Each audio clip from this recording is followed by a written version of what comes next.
Magandang tanghali po. Oras na para sa maiinit na balita. Hulikam sa Pasig ang pagnanakaw ng isang babae. Natangay niya ang cellphone at pera mula sa pinuntiryang bahay. Ang suspect sangkot din sa pagnanakaw sa ilang lugar sa Rizal at Maynila. Balita hatid ni EJ Gomez. Pagmasdan ng naglalakad na babaeng yan. Galing na siya dun sa kabilang bahay. Tapos ngayon pumasok ulit siya sa kabila. Ayun, pumasok ulit siya sa kabila. Ang dami niyang pinasukan. Ang babae itinuturong salarin sa ilang insidente ng pagnanakaw sa Pasig City. Isa sa mga nabiktima ang pamilya ni Francesca at Cyrus nitong January 20 sa kanilang bahay sa barangay May Bunga. Pumasok daw ang salarin sa kanilang gate, umakyat sa second floor ng bahay at saka nagnakaw sa kwarto kung saan sila natutulog.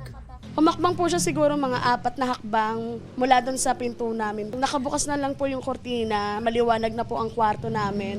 Nagkakapa po ako ng cellphone, wala na po akong makapa. Hanggang sa pinalabas ko po yung asawa ko, nakita niya po yung wallet namin, wala na pong laman. Ang ninakaw na wallet na nasa ibabaw ng washing machine, naglalaman daw ng perang budget sana nila sa buong araw. Natangay rin daw ang halos 11,000 pesos na laman ng wallet ng kanyang asawa na nasa kwarto nila. Tanging lisensya na lang daw ang natira. Ang pera, ipon daw nila pampagawa sana ng kanilang bahay. Tagal na po namin pangarap, ang bumukod. Tapos sinaglit lang na ganun. Nag-birthday kami. Tiniis namin wala kaming handa. Kasi may pinaglalaanan po kami. Tapos ganun nangyari. 6 na minuto lang daw ang itinagal ng salarin sa kanilang bahay ayon sa mga biktima. Matapos mai-report sa barangay at mai-post ng pamilya ang insidente, lumabas ang ilang na biktima rin umano ng salarin. Sa CCTV, kita ang babae na tumingin pa sa kamera bago nagtakip at naglagay ng bimpo sa kanyang ulo. Matapos ilang beses nag-doorbell, pumasok siya sa bahay. Kinuha ang isang bag na tinangay palabas ng bahay. Nakapambiktima rin umano ang salarin sa Taytay Rizal. Nanakaw raw ang pera na pambayad daw sana ng biktima sa upa sa bahay. Nahulikam din ang salarin sa Santa Cruz, Maynila. Tila may kausap siya sa cellphone at maya-maya pumasok na sa isang bahay. Cellphone po, tapos yung cash, nasa 70K po. Bali, nasa unan po kasi nasa ilalim ng unan ng mama ko, yung bag niya. Tapos pag gising niya po, nasa harap niya na kagad yung bag niya. Tapos bukas na wala na yung pera niya, pati yung cellphone. Para pong dayo po yan kasi parang di sa aming pamilyar yan Ang dami namin biktimang lugar. Yung suspect na po yun, dapat mag-ano na po kayo. Sumuko na po kayo sa otoridad. Kasi hindi po kami titigil para kayo mahuli. EJ Gomez, nagbabalita para sa GMA Integrated News. Ito ang GMA Regional TV News. Mainit na balita mula sa Luzon, hatid ng GMA Regional TV. Patay ang isang construction worker sa Tanawan, Batangas. Chris, ano ang naging sanhi ng kanyang pagkasawi? Connie, gumuho kasi ang pader sa pinagtatrabahuhan niyang construction site.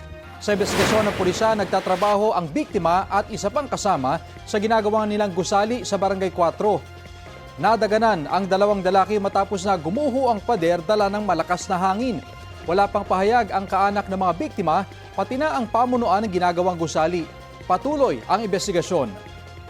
Naaresto naman na ang 2 wanted sa kasong pangahalay umano sa isang menor de edad sa Angeles, Pampanga, makalipas ang 16 na taon. Ayon sa pulisya, na corner ang mga akusado sa pinagtatrabahuhang construction site sa Barangay Kuwayan. Inireklamo sila ng panggagahasa ng nooy 17 anyos na biktima. Taong 2010, nang maglabas ng warrant of arrest ang Angeles Regional Trial Court na walang inirekomendang piyansa. Nasa kustodiya na ng Angeles City Police Station 5 ang mga akusado na maharap sa 26 counts of rape. Tumanggi silang magbigay ng pahayag.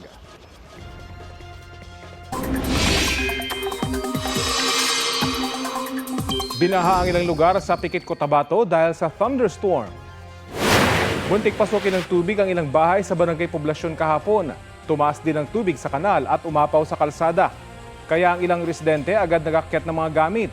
Ayon sa Pag-asa, posible pa rin ang mga thunderstorm sa iba pang panig ng Mindanao at ilang lugar sa Visayas ngayong araw. Base sa rainfall forecast ng Metro Weather, ilang lugar sa bansa ang posibleng makaranas ng light to moderate rain sa mga susunod na oras. Patuloy namang nagpapalamig sa Luzon at nalalabing bahagi ng Kabisayaan ang hanging amihan. Ilabas na po ang mga panlaban sa lamig dyan. Naitala ngayong umaga sa Metro Manila ang pinakamababang temperatura ngayong amihan season. Umabot sa 19.2 degrees Celsius yan dito sa Quezon City. 12.4 degrees Celsius naman ang naitala na minimum temperature sa Baguio City, habang 13.2 degrees Celsius sa La Trinidad, Benguet. Huli ka ang pagpasok ng lalaki naka-helmet sa computer shop na yan sa barangay Takuling, Bacolod City. Nilapitan niya ang isang lalaking nakaupo at hinampas sa mukha, sabay deklara ng hold up. Ayon sa bantay ng computer shop, may hinahanap na tao ang suspect at nang hindi mahanap, nang hold up na lang siya. Bukod sa natangay na gamit sa lalaki, may nakuha rin anyang gamit sa iba pang customer. Pati 1,000 pisong cash nakita ng shop. Tumakas siya sakay ng motorsiklo na dala raw ng kasabwat niya. Hinabol ng isa sa mga biktima ang mga suspect at nahuli ang isa sa kanila.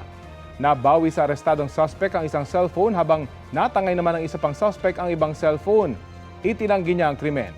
Inaalam pa ng pulisya kung ang nabawing cellphone mula sa naarestong suspect ay kanya o sa biktima. Nagtamo ng bali sa kaliwang brasong isang panadero sa Pasay matapos maipit sa makina na pangmasa ng tinapay. Pahirapan po ang naging pagsagip sa kanya. Balitang hatid ni Jomer Apresto. Boss, natanggal na. Hinilit na lang.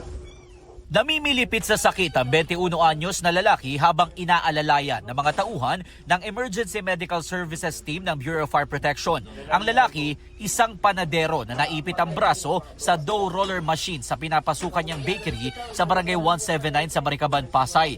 Ayon sa BFP Pasay, inakala nila noong una na simpleng ipit lang ang nangyari. Pero nang makita ang kalagayan ng lalaki, kinailangan pa ng karagdagang EMS personnel. Gumamit ng hydraulic cutter ang BFP habang dahan-dahang inangat ang braso ng panadero. May deformity po kasi naipit po nga po siya sa roller machine po. Tapos sobrang in pain siya. Yung pain scale po niya is 10/10. Saka may yung bleeding din po niya medyo malala. Kaya kailangan namin i-control din po yung bleeding bago po dalhin sa hospital po. Base sa investigasyon, katatapos lang magbasa ng dough ang panadero at lilinisin na sana niya ang makina. Pero nakabukas daw ito kaya aksidenteng naipit ang kanyang kaliwang braso. Ayon sa barangay, posibleng magkaroon ng pananagutan ng may-ari ng bakery sa oras na malaman na walang safety features na nakakabit sa dough roller machine tulad ng machine guard. Bukas daw ang kanilang tanggapan kung sakaling gustong maghain ng reklamo ng panadero laban sa bakery. Gagawa namin ng legal action yan para mabigyan natin ng hustisya yung biktima. Malamang mananagot po yung may-ari niyan. Alam po niya yung consequence na matatanggap niya. Kasi pananagutan po niya, responsibilidad ng may-ari yan. Hindi humarap sa media ang may-ari ng bakery. Gayunman, sinabi niyang sasagutin nila pagpapagamot sa panadero na nananatili pa rin sa ospital. Jomer Apresto nagbabalita para sa GMA Integrated News.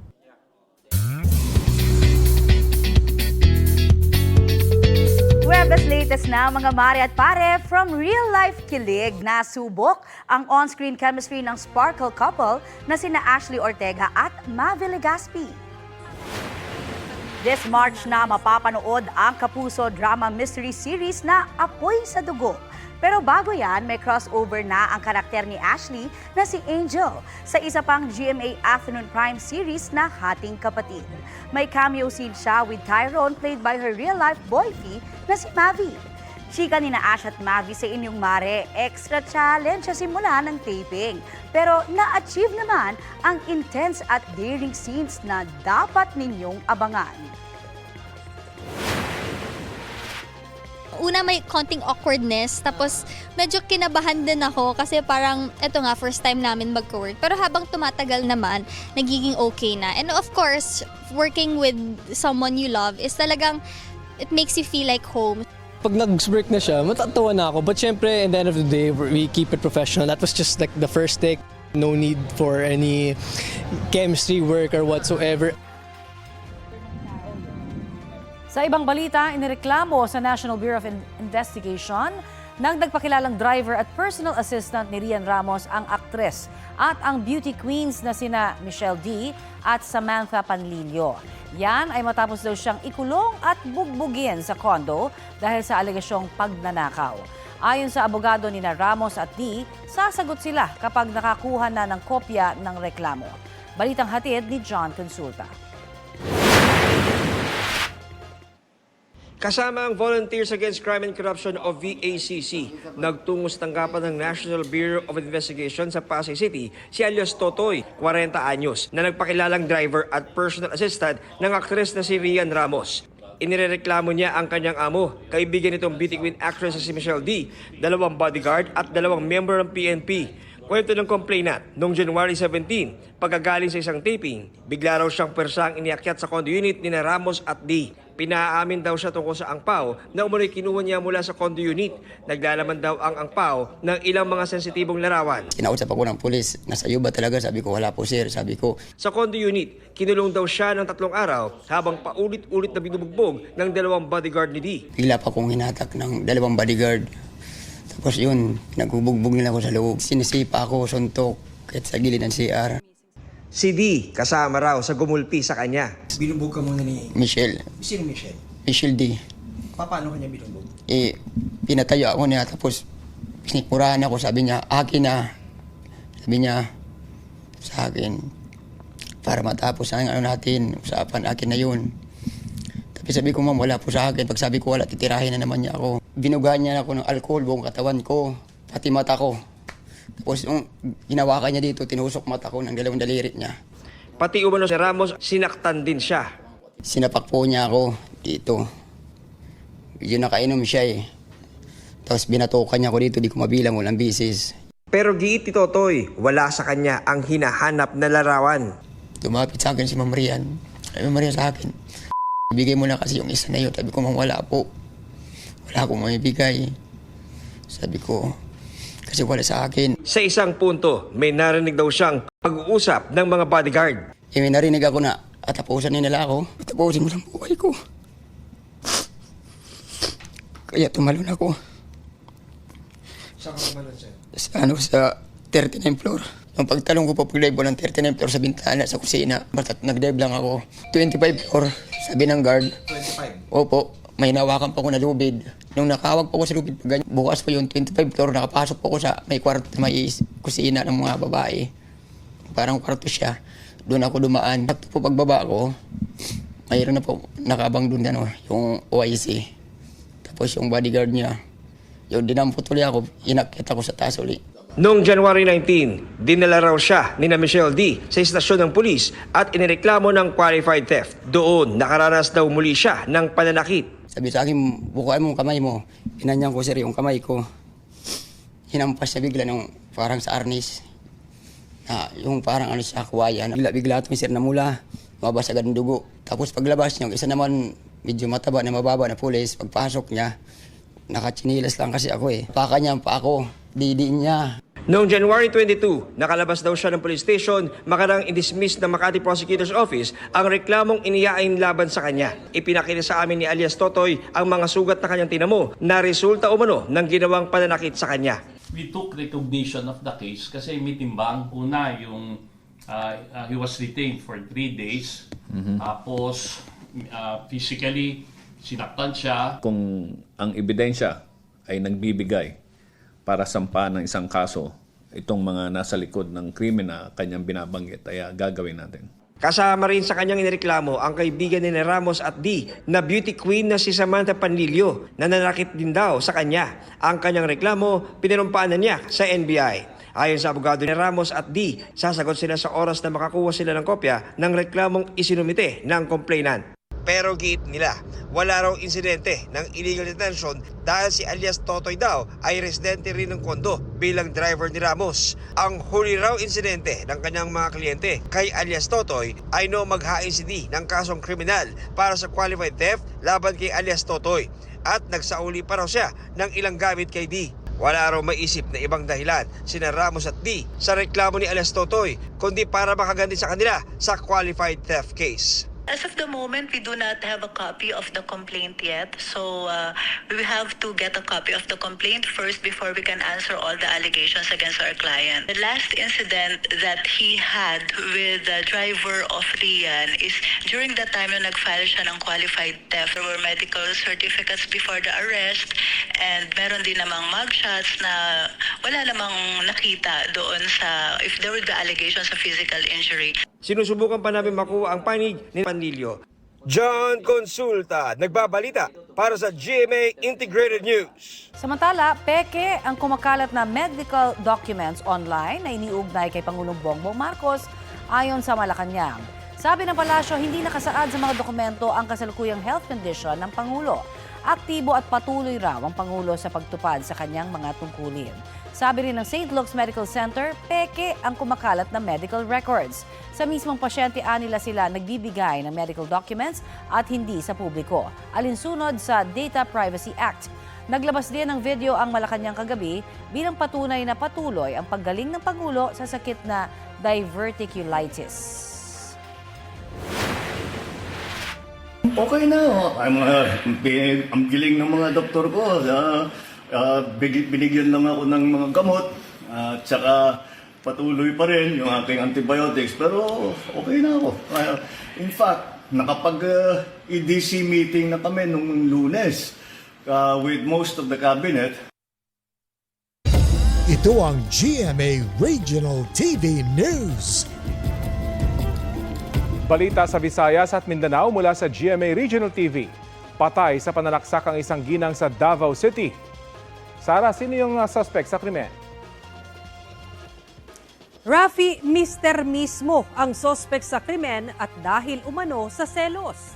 Base sa investigasyon ng Davao City Police, nadiskubre ng suspect sa online chat na mayroon na umanong ibang lalaki ang kanyang misis. Hindi raw siya nakapagpigil kaya sinaksak ang asawang natutulog noon sa kanilang bahay.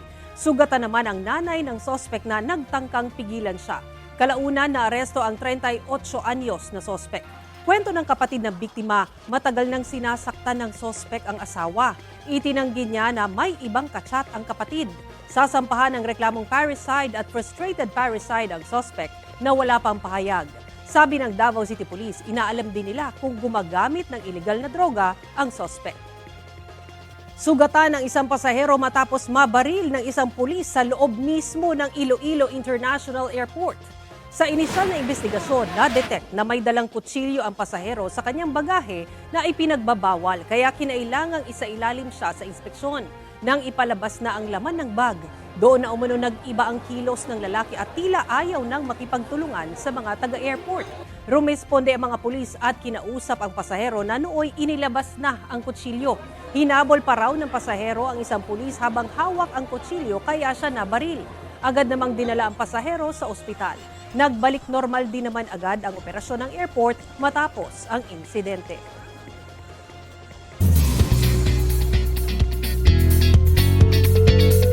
Full of excitement ang former PBB housemates at cast sa upcoming release ng kanilang mystery drama series na The Secrets of Hotel 88. Sa exclusive interview ng Kapuso Insider, very proud si Mika Salamanca sa cast at production. Curious naman sina AZ Martinez at Josh Ford sa magiging reaksyon ng fans sa takbo ng series. Si Raf De Leon nag-reminisce sa fond memories nila during taping. Looking forward din sina River Joseph at Ma'am Clarice de Guzman na mapanood na ng publiko ang kanilang hard work.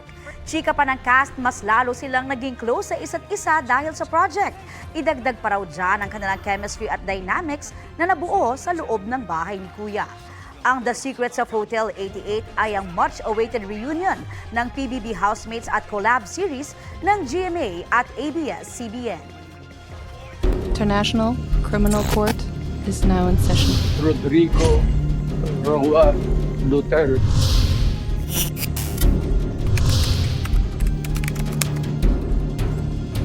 Kukonsultahin daw ni Vice President Sara Duterte ang amang si dating Pangulong Rodrigo Duterte, kaugnay ng posibilidad na palitan ang kanyang defense team sa kasong Crimes Against Humanity sa International Criminal Court. Ang mga testigo naman laban sa dating Pangulo, posibleng hindi raw muna ihaharap sa confirmation of charges hearing sa Pebrero. Balitang hatid ni Sandra Aguinaldo. Matapos ideklarang fit to stand trial si dating Pangulong Rodrigo Duterte, nag-schedule na ang International Criminal Court ng petsa ng hearing para sa kanyang confirmation of charges. Ito ay gagawin sa February 23, 24, 26 at 27. 3 oras lang kada araw ang hearing na may break matapos ang 1 oras. Sa February 23, magaganap ang pagbubukas ng confirmation of charges hearing at pagbabasa ng charges laban kay Duterte. Dito rin magaganap ang opening statement ng prosecution o taga-usig ni Duterte at ng defense o yung panig naman ng dating Pangulo. Kasunod ang submissions on the merits ng prosecution. February 24 naman, ipagpapatuloy ang paglalatag ng panig ng prosecution. May nakalaan ding oras para sa submission of merits ng common legal representatives of victims. February 26, nakalaan naman sa submission on the merits ng depensa. Ang February 27 para sa depensa pa rin.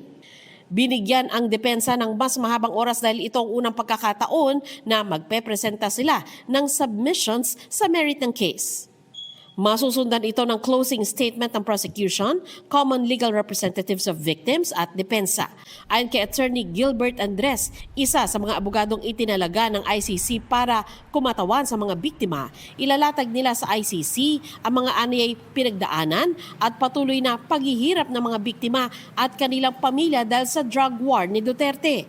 Bibigyan din daw nila ang kwento ng mga biktima at kanilang mga kaanak. Yung mga napatay na mga kaanak po nila, tapos yung mga emotional, psychological, at mga psychosocial na naging effect, naka-attach na po yung stigma, pati po sa mga surviving ng mga kaanak po nila. Kaya yung pong i-argue po namin, yung intergenerational harm po.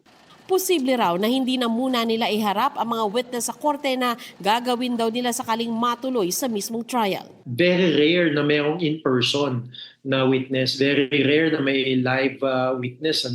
Kasi talagang ang ipapairal po dito ang mga argumento nga na dapat ituloy sa trial proper. Hindi po requirement na iharap doon ang mga biktima, bagkos meron nga mga heightened security o risk. Kaya ang talagang ipapakita naming argumento yung mga na-suffered po na harm. Maaari raw na naroon mismo si Duterte kung gugustuhin ito. Article 61 ng Rome Statute, ito po yung sa confirmation of charges. Gagawin po yung confirmation of charges hearing na sa harap po ng ng suspect.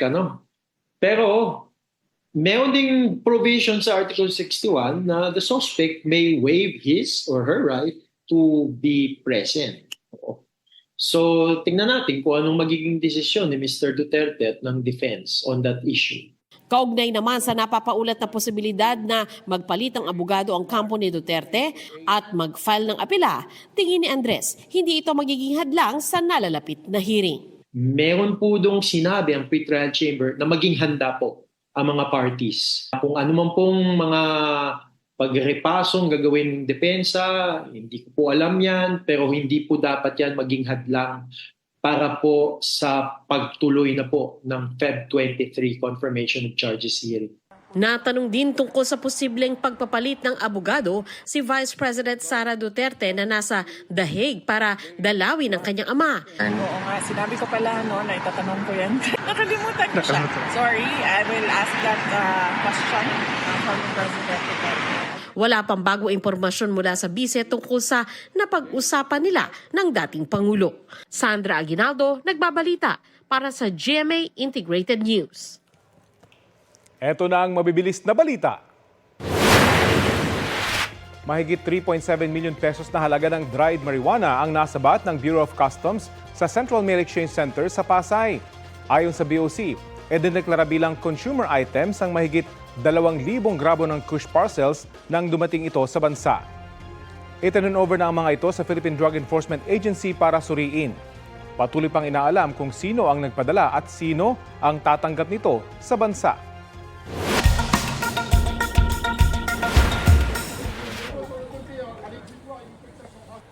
Kita ang nagngangalit na apoy at makapal na usok mula sa atik ng hotel na yan kung saan nagsimula ang sunog.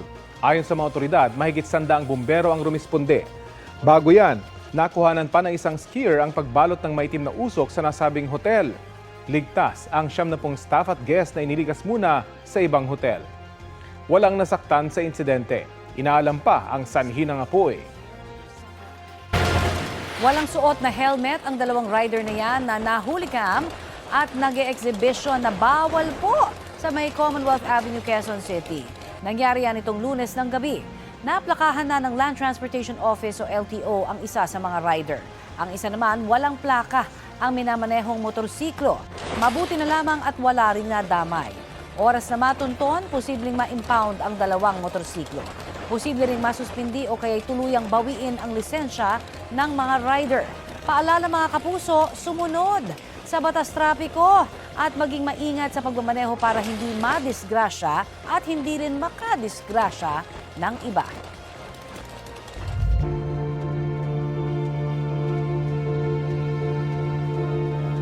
Naghain ng petisyon si dating Congressman Zaldico sa Korte Suprema para hilinging pigilan ang pagliliti sa Sandigan Bayan ng mga kaso laban sa kanya. Batay sa petisyong may petsang January 15, nasa Stockholm, Sweden siya noon. Balitang hatid si Joseph Morong, exclusive. Eksklusibong nakuha ng GMA Integrated News ang kopya ng petisyong ito na inihain itong January 25 sa Korte Suprema ni dating House Appropriations Committee Chairman Zaldico. Dito nakasaad na nasa Stockholm, Sweden si Ko noong January 15. Nakalakip sa petisyon ni Ko ang isang apostil o notaryo galing sa munisipalidad ng Nacka sa Stockholm sa bansang Sweden. Pinirmahan ito noong January 15, 2026 ng notary public na si Beatrice Gustafsson. Sa sertifikasyon, sinabi ni Gustafsson na personal na humarap sa kanya si Ko. Sinertipikahan din niya na na-verify niya ang pagkakakilala ni Ko at siya ang pumirma mismo sa dokumento. Pinirmahan ni Ko ang verification and certification against forum shopping para sa korte noong January 15 din sa Stockholm. Ang lokasyong ito ni Ko noong January 15, taliwas sa sinabi noon ng pamahalaan na nasa Lisbon, Portugal si Ko. Pinaghahanap ng gobyerno si Ko dahil sa inisyong arrest warrant ng Sandigan Bayan dahil sa kasang graft at malversation dahil sa maanumalyang flood control project sa Nawan Oriental, Mindoro. Kinansala na rin ang passport ni Ko. Pirmado ng mga abogado ni Ko ang petisyong inihain sa Korte Suprema. Nakita rin namin ang patunay na naihain ito noong January 25. Gusto ni Ko na maglabas ng temporary restraining order ang Korte Suprema para hindi maipatupad ni Ombudsman Jesus Crispin Remulla ang resolusyon nitong nagkakaso kay Ko. Gusto rin ni Ko na pigilan ang paglilitis ng mga kaso laban sa kanya sa Sandigan Bayan. Hiniling din niya na ipawalang bisa, baliktarin at gawing permanente ang injunction laban sa resolusyon ng Ombudsman dahil sa grave abuse of discretion o pag-abuso ng kapangyarihan.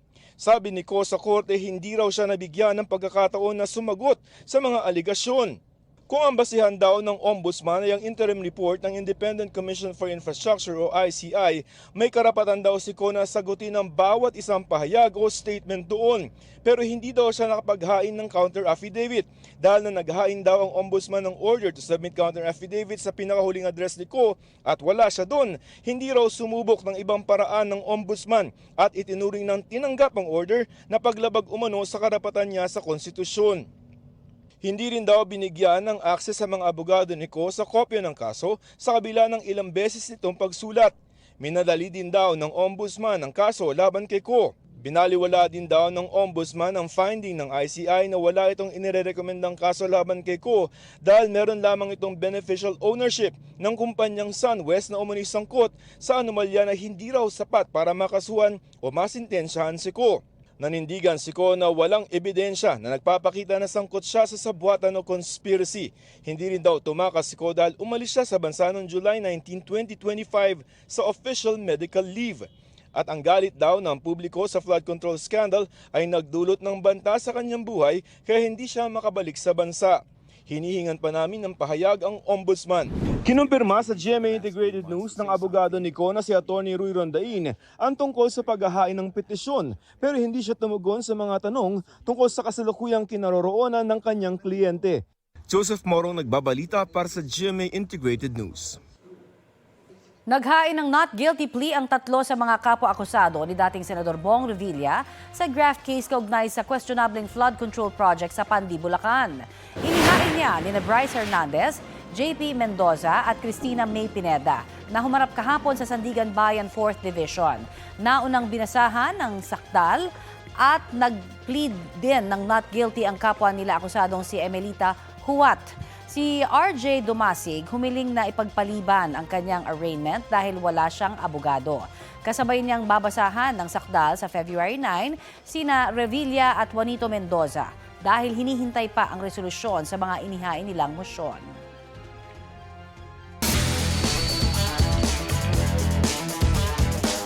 Walo na lang ang natitira sa Philippine Women's Open ng WTA 125 kasama ang world number 49 na si Alex Ayala. Tinalo ng Pinay tennis player sa round of 16 ang Japanese player na si Himeno Sakatsume, 2-0. 6-4 ang score sa set 1 in favor of Ayala at maaga niyang tinapos ang set 2 sa Zixlov victory. I think that I was able to get my groove the longer I was on court. I just tried to take it point by point. There were so many difficult moments lalo na sa first set, but happy with how I pulled through and managed those tough situation. Sabi ni Ayala, under observation pa hanggang ngayong araw ang naramdaman niyang discomfort sa hita. Makakatapat naman niya na mamaya sa quarterfinals match ang Colombian player at current world number 84 na si Camila Osorio. Nagwagi sa round of 16 si Osorio laban sa isa ring Japanese player na si Mai Hontama. Kumakalat online ang isang video, nakita ang ilang bumbero na kumukuha umano ng alak sa nasunog na supermarket sa Quezon City kahapon. Ayon sa Bureau of Fire Protection, hindi nila tauhan ang mga nasa video dahil wala silang ganung uniforme. Isang lalaki rin ang nahulikam na tumangay ng bakal mula sa gate ng nasunog na supermarket. Nagsasagawa na ng investigasyon ang BFP. Sa huling ulat ng mga otoridad, 80% ng establishmento ang natupok. Isang bumbero ang sugatan sa insidente. Sa social media post ng supermarket, humingi sila ng paumanhin sa abalang na idulot ng sunog sa mga customer. Huli cam sa Villanueva, Misamis Oriental. Tuloy-tuloy ang 10-wheeler na yan hanggang mabangga at magulungan ito ang isang motorsiklong nasa outer lane. Huminto lang ang truck nang mahulog ito sa gilid ng kalsada. Patay ang rider ng motor na tagahasaan. Nagpapagaling naman ang driver ng 10-wheeler na nagtamo ng mga sugat. Sinusubukan pa siyang kunan ng pahayag pati ang mga kaanak ng rider. Tuloy ang investigasyon ng mga otoridad. Mainit na balita, 3% ang gross domestic product o GDP growth ng Pilipinas sa huling quarter ng 2025. Naitala rin po ang 4.4% na full year GDP growth ayon sa Philippine Statistics Authority. Ibig sabihin po niyan, hindi aabot o naabot ang 5.5 to 6.5% na target ng gobyerno. Kabilang po sa mga nagpalago sa GDP nitong fourth quarter ang wholesale at retail, repair of motor vehicles and motorcycles, at financial and insurance activities. Sa kanilang social media post, ipinunto ng Department of Economy, Planning and Development na kabilang sa mga posibleng nakaapekto sa GDP growth ang mga nagdaang sama ng panahon sa bansa at ang mga hakbang na ginawa ng gobyerno para nila matiyak na ang mga tamang infrastructure project lang ang umusad.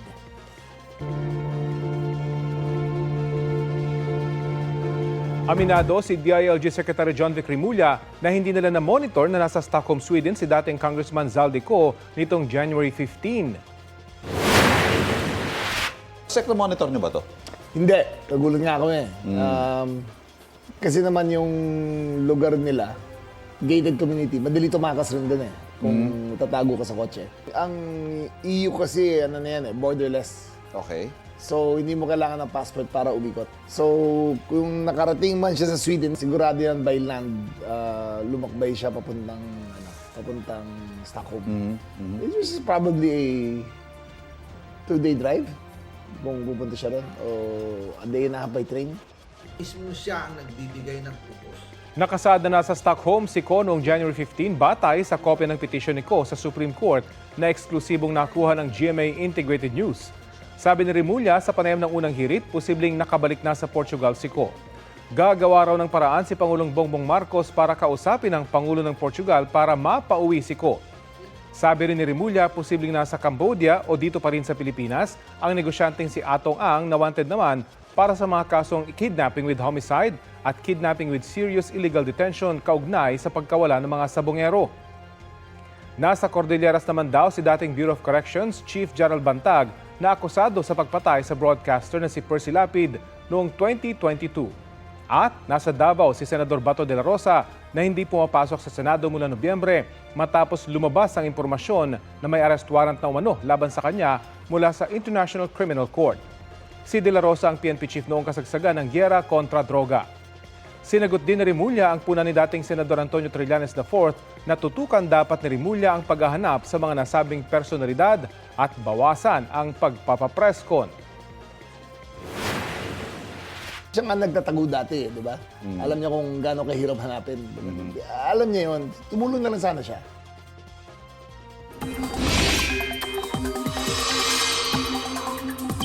Update naman po tayo sa lagay ng panahon. Kausapin natin si Pag-asa Weather Specialist Benison Estareja. Magandang umaga at welcome po sa Balitang Hali. Magandang umaga po, Ma'am Connie. Hanggang kailan mararanasan itong masamang panahon dyan sa Mindanao? Dito po sa Mindanao, we're expecting pa rin na medyo maulan po dito sa may eastern side, gaya ng Caraga and Davao region po yan hanggang bukas. And dito naman sa hilagang bahagi ng Mindanao, pagsapit po ng Sabado, sa may northern portion ng Caraga, sa may northern Mindanao, and then pagsapit po ng weekend or Sunday, ay mababawasan na yung mga pagulan doon. Sa bahagi naman po ng Luzon at Visayas, ano ho ang weather system ba na nakakaapekto ngayon doon? Sa mga susunod na araw, we're seeing pa rin po itong northeast monsoon or hanging amihan makaka-apekto po dito sa Luzon and Visayas at pinakamagdadala po ng mga mahihinang pag-ulan dito pa rin sa may eastern sides kagaya ng Cagayan Valley, Aurora and Quezon. I see. At papatapos na po ang Enero, posible bang maramdaman yung mas malamig na panahon dulot po ng amihan? Usually kasi 'di ba, sabi nila Pebrero 'yan eh. Yes, the middle of February, steadily magiging malamig pa rin po lalo na sa madaling araw in many areas of our country. And then pagsapit po ng second half ng February, bahagyang ihina na yung ating amihan. Meron pa rin naman sa Luzon, pero mas hihina pa ito pagsapit po ng buwan ng Marso. I see. At ang sabi nila, no, yung mga naririnig natin, nakikita natin, tama lang ho yung mga impormasyon. Kapag malamig na malamig daw ang panahon, katulad po ng mga nararanasan natin ngayon, may posibilidad na magiging mas mainit din ang ating pong panahon ng tag-init. Ano ho ba ang totoo dyan? Meron po mga taon na gano'n na parang nababalanse po na sobrang lamig, napapalitan po ng sobrang init na tag-init.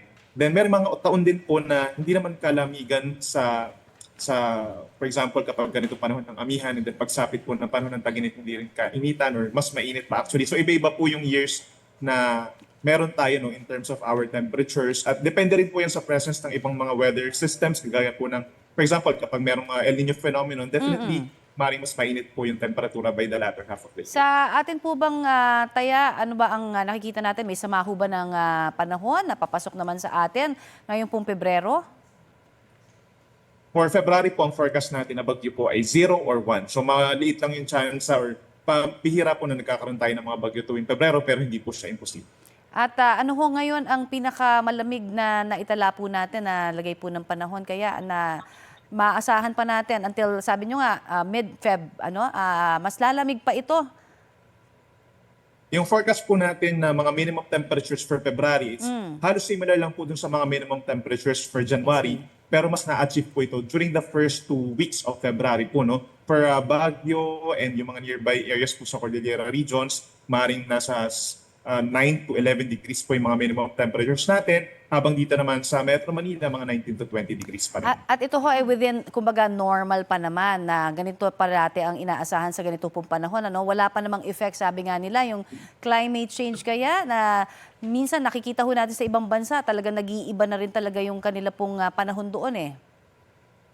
Yes po, wala naman tayong nakikitang unusual dun sa ating mga forecast na mga minimum temperatures. Hindi siya sobrang baba o hindi siya sobrang taas kumpara dun sa mga nagdaang taon. May mga pag-uulan ho ba sa ilang mga areas pa rin tayong aasahan? Yes, we're expecting pa rin na may mga light rains po dito sa may eastern sections po ng Luzon. Yan po ay dahil pa rin sa northeast monsoon. And then we're seeing po pagsapit ng weekend, yung Visayas po makakaramdam din ng mga pag-ulan dahil po sa shear line, kaya inabisuhan po natin sila na mag-ingat sa mga baha at landslides. Alright, marami pong salamat sa inyo pong ibinigay sa aming impormasyon na yan at sa inyo pong oras. Salamat po. Yan po naman si Pag-asa Weather Specialist Benison Estereja. Isang bangkay ang lumutang ngayong umaga sa dagat ng Basilan malapit sa pinaglubugan ng Roro na MV Tricia Kirsten 3. Update tayo dyan sa ulat on the spot ni Jonathan Andal. Jonathan? Yes, Rafi, isang bangkay nga ang kumpirmadong na-recover at napalutang-lutang na nakita doon po sa may dagat ng Basilan, malapit po sa Balok-Balok Island. Ito po yung area na pinuntahan namin kahapon para doon sa search and rescue operations ng Philippine Coast Guard kasi dito pinaniniwala ang lumubog yung Roro na MV Tricia Kirsten 3. Ang sabi po sa GMA Integrated News ng MDRRMO ng bayan ng Haji Mutamad sa Basilan, mga mangingisda po ang nakakita sa palutang-lutang na bangkay sa dagat. Inaalam pa natin sa Philippine Coast Guard kung ito nga ba ay sakay ng lumubog na barko. Katuwang po ng Philippine Coast Guard ang PNP Region 9 Forensic Team para po sa pagproseso ng marerecover na bangkay at ang pagkakakilanlan nito. Sa tala ng Philippine Coast Guard, batay sa opisyal na manifesto, 10 na lang ang nawawala. Napawang mga crew ng barko, kanilang kapitan at isang tauhan ng PCG. Pero hindi sang-ayon dyan yung mga naghahanap na kaanak, yung mga naghahanap po ng kanilang mga kaanak at sinasabing marami pang pasahero ang nawawala. Kabilang po dyan ang isang sundalo, 6 na school administrator ng DepEd Sulu, 7 magkakaanak at isang bata. Kagabi po, pinasisid na ng PCG ang kanilang ROV o remotely operated vehicle para alamin ang eksaktong lokasyon ng lumubog na Roro. May camera po ito at ilaw at nakikita live sa screen ng controller kung ano ang nakikita ng ROV. Kaya rin ng ROV na pumasok sa mga compartment ng barko. Pero kagabi hindi po nakita ng ROV ang Roro. Pero narating nito ang seabed o yung pinakamababang parte ng dagat doon na abot sa nasa 50 meters ang lalim. Ang search area ngayon ng ROV ay nakabase sa coordinates na hawak ng PCG at sa presensya ng tumagas na diesel mula sa Roro. Ngayong umaga ay ang sinabi ng PCG, palulusungin ulit nila yung kanilang ROV para hanapin ang lumubog na Roro. Kapag nakita na yan, saka lulusong naman yung mga technical diver ng PCG para hanapin niya yung mga nawawala pa rin na sakay ng barko. Rafi, itong nakikita mo sa likod ko, sila po yung mga kaanak ng mga naghahanap pa rin po ng kanilang mga mahal sa buhay na sakay po nung Roro. Ang sinasabi nila, hindi sila sang-ayon doon sa sinasabi ng Philippine Coast Guard na 10 na lang yung nawawala kasi marami pa daw silang mga kaanak na nawawala rin at mga pasahero daw yon. Ang pangamba nila baka pag nahanap na ng Philippine Coast Guard yung 10 na sinasabi na nawawala, tumigil na sa paghahanap. Paano naman daw yung kanilang mga kaanak? Yan muna ang latest mula rito sa Zamboanga City. Balik sa iyo, Rafi. Maraming salamat, Jonathan Andal. Kung may travel bucket list kayo ngayong taon, isa raw sa must visits ang Camiguin sa Mindanao. Pasok yan sa 52 places to go in 2026 ng The New York Times. Ang province island sagana raw sa biyaya ng kalikasan gaya ng mga bulubundukin at beach. Meron ding mga maiinit at malalamig na bukal kaya perfect ang isla para sa water lovers. Hindi lang sa nature adventure, mabubusog din daw ang mga turista sa local cuisine. Tuwing October nga inaabangan ang Lanzones Festival doon. Sa dagat ng Katarman may iconic landmark din ang cruise na tanda ng Sunken Cemetery. Wow na wow! Nako, ito na, may bagong hari sa isa pong eskinita sa Zamboanga City. Sitting pretty sa kanyang sasakyan at medyo maangas. Ang tanong, G ka bang umangkas? Ayan, bip-bip! G! Sa road trip ang asong si Cooper sakay ng mini toy jeep. Aba, may authority ba yan para magmaneho? Wag daw mag-alala dahil remote controlled naman ang laruan. Passenger prince ang atake. Holiday gift daw talaga para sa isang bata ang sasakyan, pero ang ending mukhang ang Shih Tzu Maltese ang nag-enjoy at ang nakinabang. Ang video ni Cooper, almost 500,000 views na. You know, trending! Nako, iwas, baka matikitan. Maghahanap siya ng ale. At ito po ang Balitang Hali. Bahagi kami ng mas malaking misyon. Ako po si Connie Sison. Rafi Tima po. Kasama niyo rin po ako, Aubrey Carampel. Para sa mas malawak na paglilingkod sa bayan. Mula sa GMA Integrated News, ang News Authority ng Filipino.